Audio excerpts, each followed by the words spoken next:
تازہ ترین ویڈیوز کے لیے چینل کو سبسکرائب کر کے بیل آئیکن اور آل نوٹیفیکیشن پر کلک کریں تاکہ آپ کو ملے ہر اپڈیٹ سب سے پہلے۔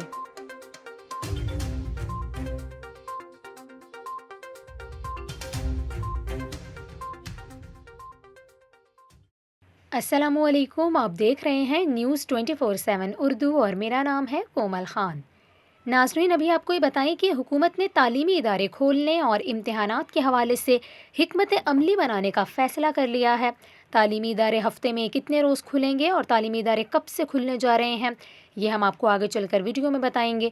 آپ کو بتائیں کہ کورونا وائرس کی وبا کے باعث تعلیمی اداروں کی بندش کے معاملے پر نجی تعلیمی اداروں کے نمائندہ وفد نے NCOC کے سربراہ اسد عمر سے ملاقات کی اور ملاقات میں نجی تعلیمی ادارے کھولنے، کورونا وائرس کی SOPs پر عمل درآمد کا جائزہ لیا گیا۔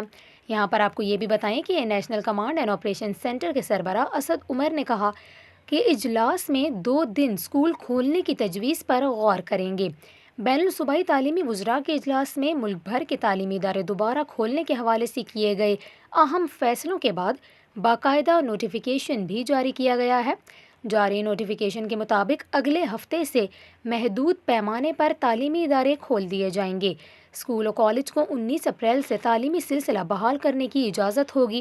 19 اپریل سے 9ویں سے 12ویں جماعت تک کلاسز میں تدریسی عمل دوبارہ شروع کرنے کی اجازت ہوگی، جبکہ 5ویں اور 8ویں جماعت کے امتحانات 18 مئی سے شروع ہوں گے۔ اس کے علاوہ پہلی سے چوتھی جبکہ 6ٹھی اور 7ویں جماعت کے امتحانات 1 جون سے ہوں گے۔